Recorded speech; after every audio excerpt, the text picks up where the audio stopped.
jangeen jëf ci ànd bi ak ñun ITV waxtu xabaaru marax yi li gën a fees bokk na ca niim ginnaaw ñu wax ko war a indiwaat li nga xam si moo di premier ministre nguurug Sénégal giléem Sénégal yi seen kàddu jib na jëm ci wàllu gu ne mel ku ne xalaatam ñi jàpp ne ak lajj ci moo ci am ci mën ko fi jëlee léegi lu bari doxul indi ko lu mënta ñaax daañu ci ànd ak gëstu Abdourahmane li ci biir xabaar yi doon ci bokk itam directeur Stade ba nduppee Amadou Bari ba ci géej waaye wane na xaru xolam lu sakkan la ñu fa rajaxe yàqate ko itam ay waxambaane ñoo ko def ma ngi koy ñaawlu nee na faaw ñu def kem kàttan ba yoon rëq ndiggul ñu def jëf ju ñu mel daañu ci ànd ak Khalifa Gueye sàng ci biir xabaar yi na mu gën a yaatu doon ci bokk lu toll ci ñaari téeméer ci ay plainte gàllu kon ci kaw ndoddum Amina Badiane moo doon organiser yenn ci xew-xew mi Sénégal ba am yàkkataan yu am waaye nag ndax yooyu lay plainte kalaama ca kanamu yoon fan lañ ci war a mën a xaaru mujjëm yaakaar bariwu ca bu ñu sukkandikoo ci borom xam-xam ci wàllu yoon daan ci ànd ak gëstu Mouhamed Kandji doon ci bokk itam pàcc bi ñu jagleel cosaan ak aada rawante gaal ca Ndar amatina fa weekend bi ñu génn mbégte ci mbooleem nappkat ak doomu Ndar ndax cosaan la fa ak aadam daañu ci ko toj ci ànd ci ak Momar Alice Naaj njobatalu xabaar lay doon lii ma gën a fees ni kii faram fàcce gi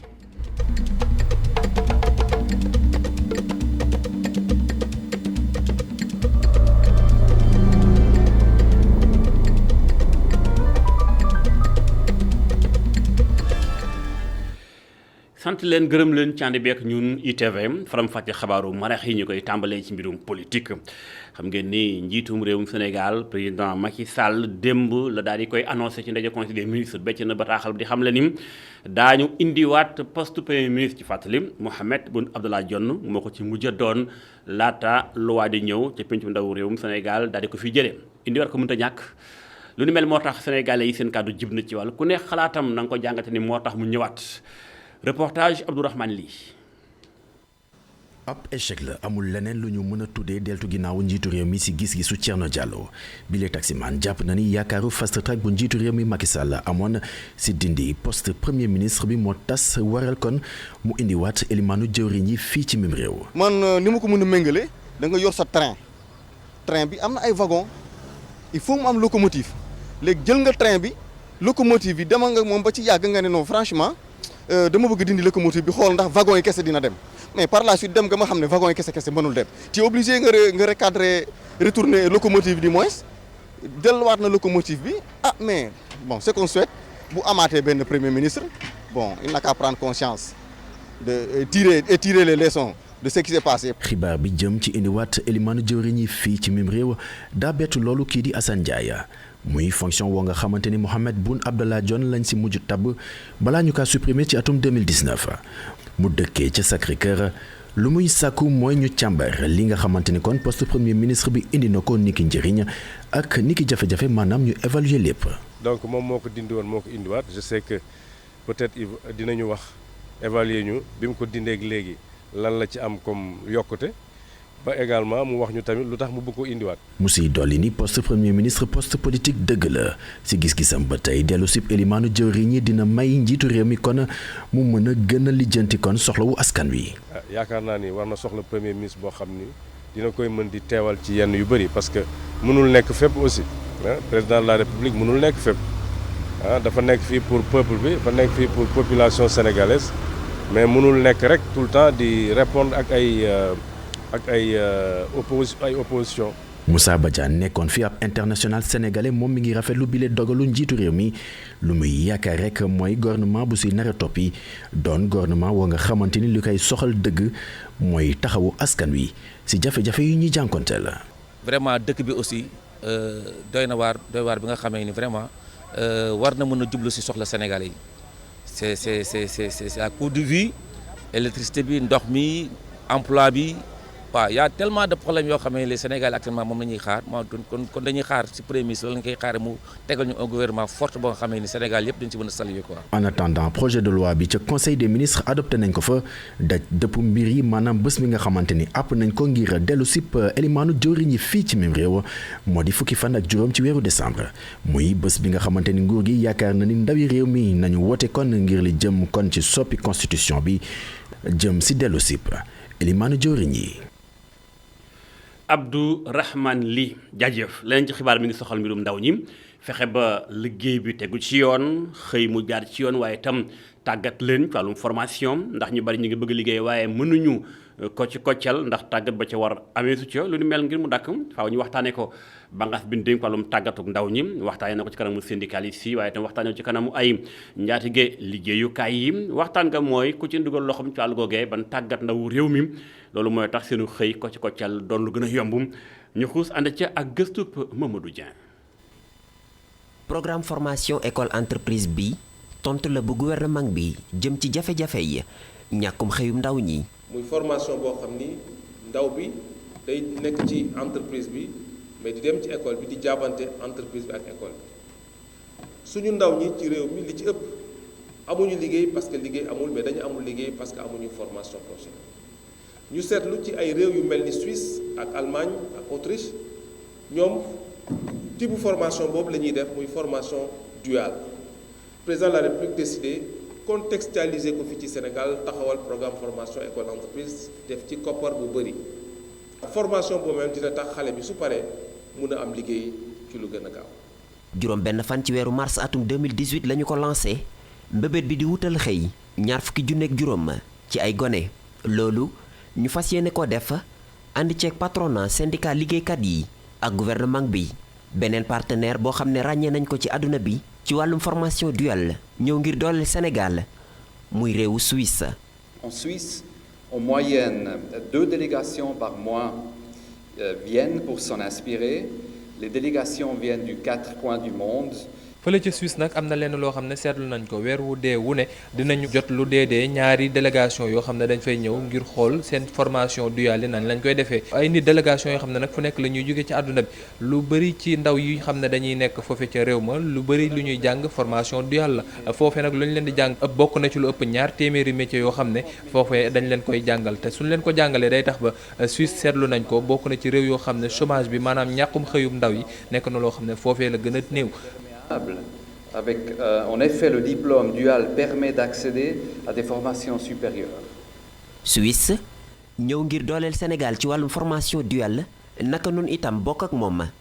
expérience bi mu am. Étant donné les bonnes expériences que nous avons faites avec ce système, nous partageons. lenn rek la ñuy bëgg ngir xool nañ koy andiwaatee fii ci biir Sénégal loolu nag dinañ xool nan lañ war a def ci nu mu gënee waaye tamit ñoo ngi sant bu baax lëkkaloo bi xam ne am na suñu diggante ak waa Allemagne waaye itam waa Luxembourg ñii xam ne ñoo ngi fi. L'Allemagne par la GIZ et le Luxembourg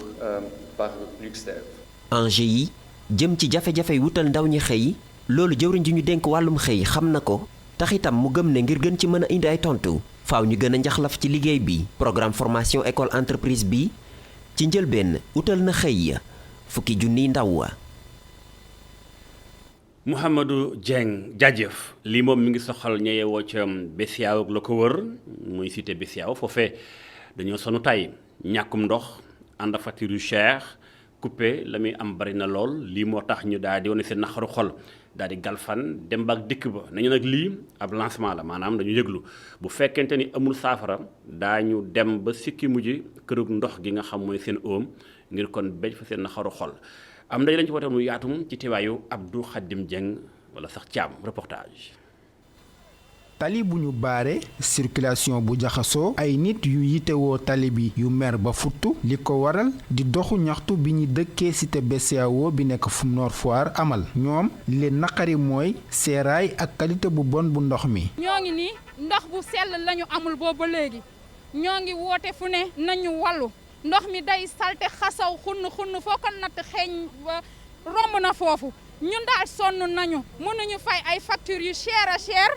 ñu sonn si bay bëgg a dem mënuñu am ndox mu sell. Sen'Eau moom génne na benn communiqué di ci wax ne yoonam nekkul ci qualité bi ndox mi am mu jàpp ne liggéeyu BRT bi la Marème moom gisul loolu. non loolu message Sen'Eau boobu man dama koo tegee na le parce que loolu ku responsable warul wax loolu man ku irresponsable laa ko jàppee ndax loolu baaxul. mu am lu ëpp juróom benn fukki at sol maskam yor benn biteelu ndox bu 10 litres bu deful dara moom mi ngi xamle ne dafa sonn di jënd ndox ci bitig bi Ramatal di ñu dénk ne lii rek lañu mën a def ngir ñu dégg leen. danoo jaaxle rek jaaxle rek dañoo wax ba sonn yuuxu ba sonn gisuñu ku ñu dimbale loolu moo tax ñu taxaw tey di baare tali bi baare bi ñu baare tali bi neexunu ñàkk pexe ak jaaxle loolu moo tax ñu ñëw taxaw pour baale tali bi pour di yooxu wut ku ñu dimbale loolu rek la. ñoom ñi dëkkee ci cité BCEAO bi nekk fii ci Nord Foire dàquñu benn yoon dem ci barabi Sen'Eau bu fekkee ne fajuñu seeni problème.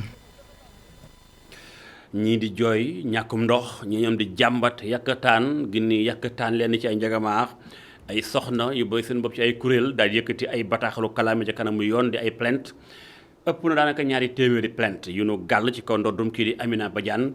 moo doon organiser yenn ci ay Miss Sénégal ba am ca lu ca xew fan nii coow li ca bari lool waaye ndax xam yooyu plainte fu mu nar a mujjee ci wàllum yoon mu ko jàngateem ñi xam wàllum yoon nee ñu am na ci lu cay ñuul ndax ñi plainte ñooy ñan ak kin plainte mooy kan ñu xuus ànd ak Faram Facce ak Mouhamed Kandji.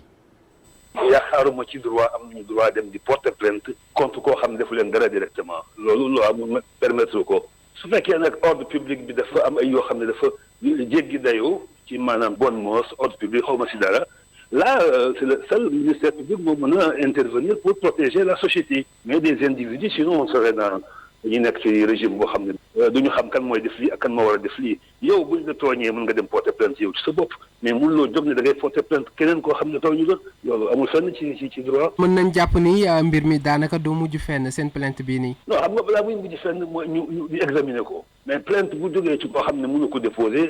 juge bi amul jot bu nekk foofu di ko examiner da koy déclarer irrecevable rek dem yoonam noonu lañ koy doxalee chaque fois boo amul li ñuy wax intérêt à agir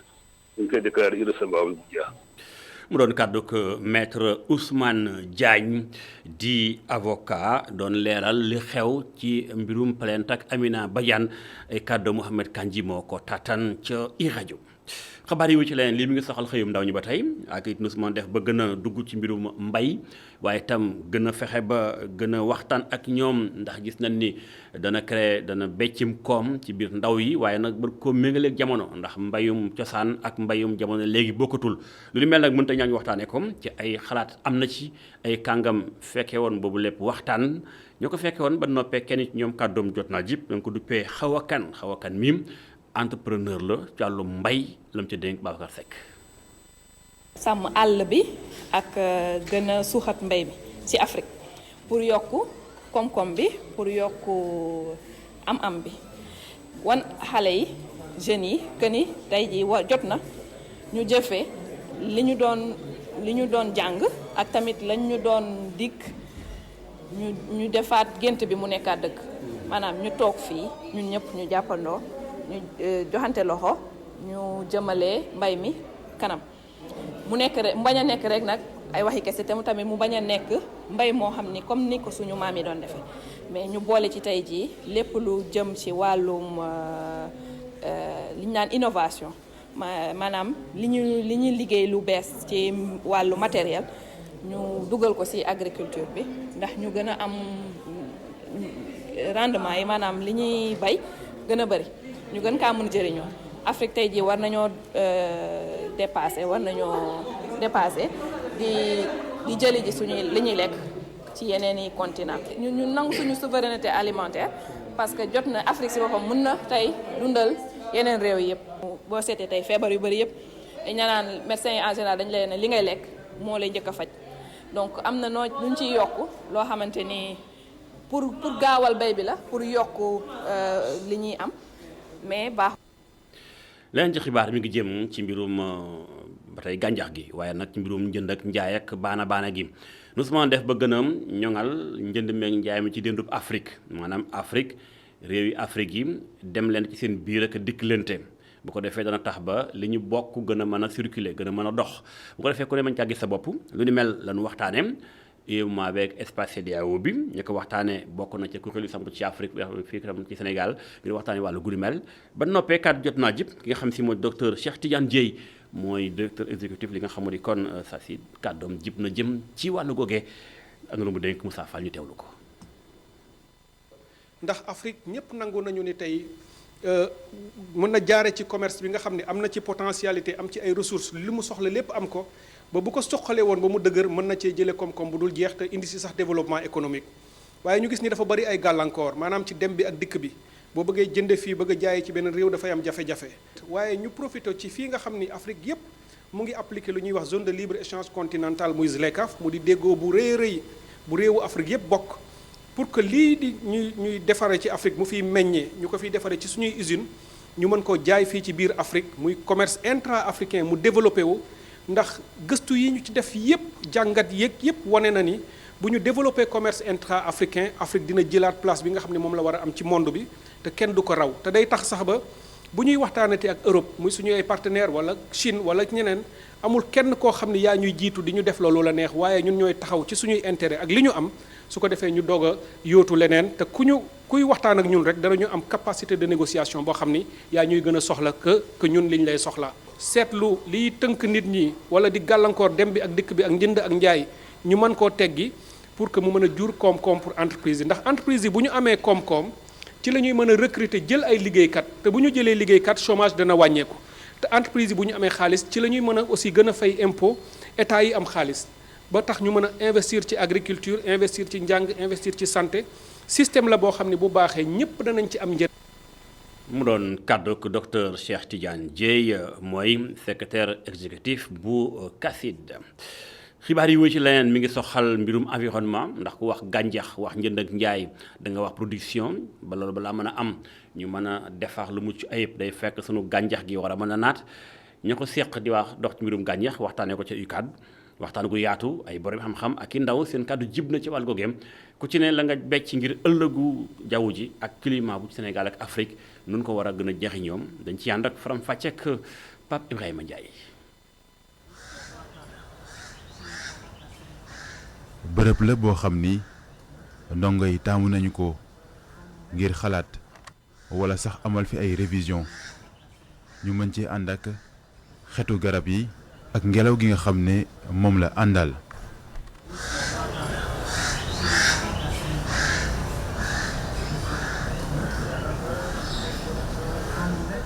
waaye ay weer a ngi nii jardin botanique bu université Cheikh Anta Diop bu Ndakaaru ay expert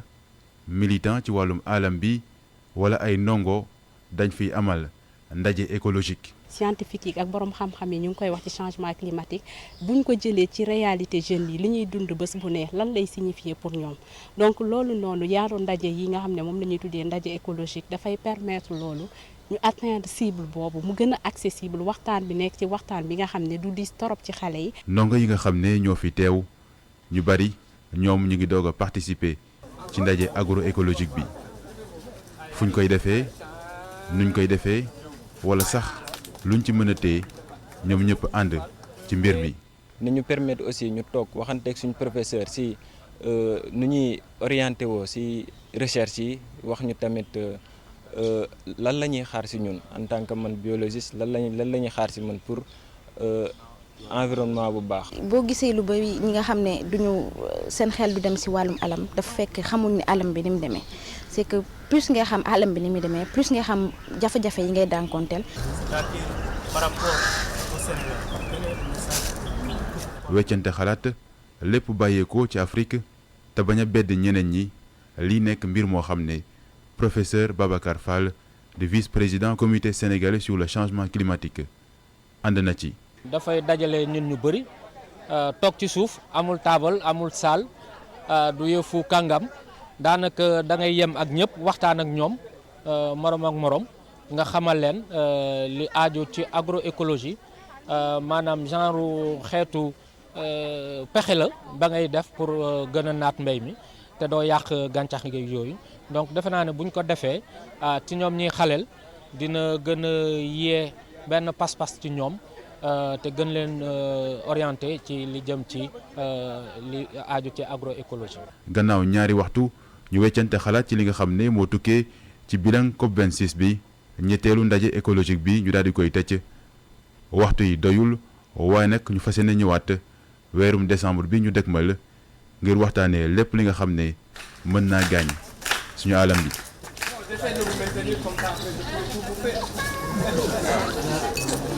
Merci à tout le monde, merci d'être là et vous serez informés de notre prochain ndaje. lu jëm ci liggéey bi ñu sumb ci liggéey li nga xamoo ni grande mosquée bu omarienne fii ci Ndakaaru liggéey ba li fekk fukki weer ak juróom-ñaar dana noppi loolu la techniciens yeeg ingénieurs yi xamal xalifa ba El Hadji Thierno Madani Tall xalif bu njabootuk Omarien demoon nemmeeku liggéey ba mu am mbégte lool ak taxawaay bam ñu ànd ci moom ndaje ak Seydina Aline Sow ci faram-fàcce. Normalement il est prévu pour 3000 pèlerins. mu nekk limu place yi war a am ci jumaa ji ñu war koo tabax ci juróom-ñaari weer liggéey bi nag door na fi mu toll nii ci terrassement lañ toll gannaaw ba ñu amalee ay coppite. Actuellement ñi ngi ci phase terrassement fondation parce que boo xoolee suuf bi baaxul woon dañoo obligé changer suuf bi def ci latérite fi mu toll nii comme le bureau de contrôle yi validé nañ li nga xam ne moom moo fi ne ñi ngi nekk di commencer implantation yi ak fondation yi. jumaa ji dina am luy mandargaal njabootu Omarien. jumaa bi dina am ñeenti minaret comme ni ñu amee habitude di ko gis ñeenti minaret ci jumaa ji dina am aussi juróomeelu minaret boo xam ne tuddewuñ ko minaret mais dañ ko tuddee genre tour moom day détaché wu ci mosquée bi day nekk côté musée bi boobu dana hauteur bi dana nekk 50 mètres boobu aussi mooy identité famille bi mooy identité mosquée omarienne. yeneen ci ay bâtiment itam dinañ ko fa taxawal. waaw am na bibliothèque bu ñuy tabax boo xam ne bokkul ak jumaa ji donc boo xam ne mi ngi nekk ci côté penku jumaa ji foofu dana am benn musée ak benn bibliothèque fi nga xam ne moom la ñuy def tour de contrôle bi. de l'autre côté danañ def aménager ay morgue boo xam ne pour homme morgue pour femme ak salle de conservation ak logement boo xam ne au moins ça peut abriter au moins 4 à 6 appartements. ay ouvrier nekk ci waar wi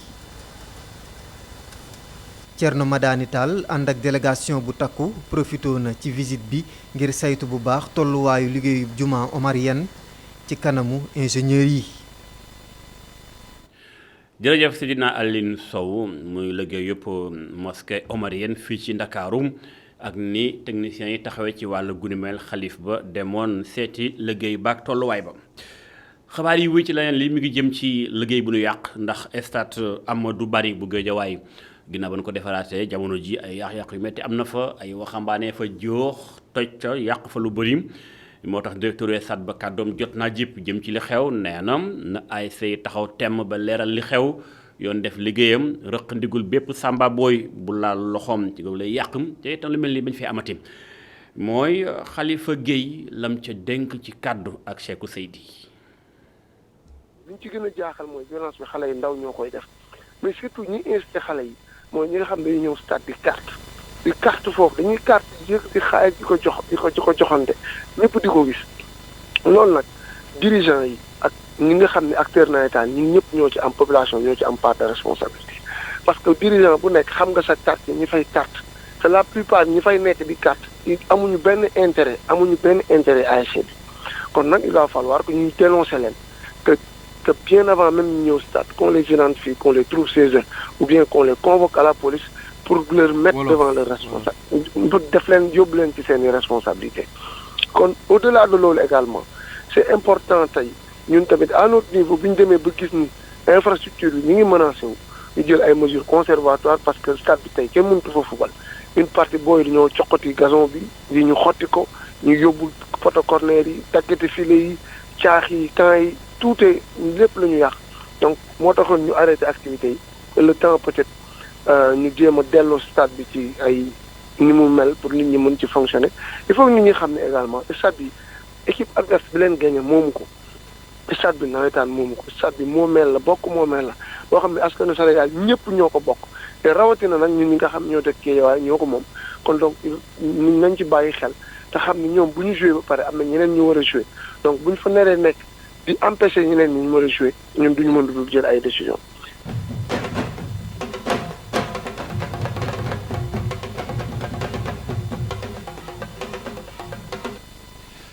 yegg nañ ci pàcc bi ñu jóge leel cosaan ak aada muy rubrique culture alxames bi lañ ciy ànd ak yéen tey ñu nga jëm daanuk Ndar foofee rawante gaal am na fa ni mu fa baaxoo amee at mu ne lu gox ba bëgg la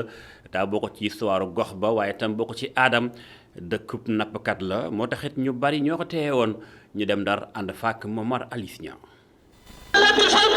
gannaaw ñetti at yu mu amul woon ndax mbasub coronavirus bi rawante gaal yi def nañ ko ci ay bés bi ñu génn ci Ndar muy nag manifestation boo xamante ni doomu Ndar yépp ñoo ci bokk kontaan organisation wu ren nag am na ay coppite yu am solo yuñ ci dugal. ren dafa am lu ci bees lu am solo dañu supprimer bouée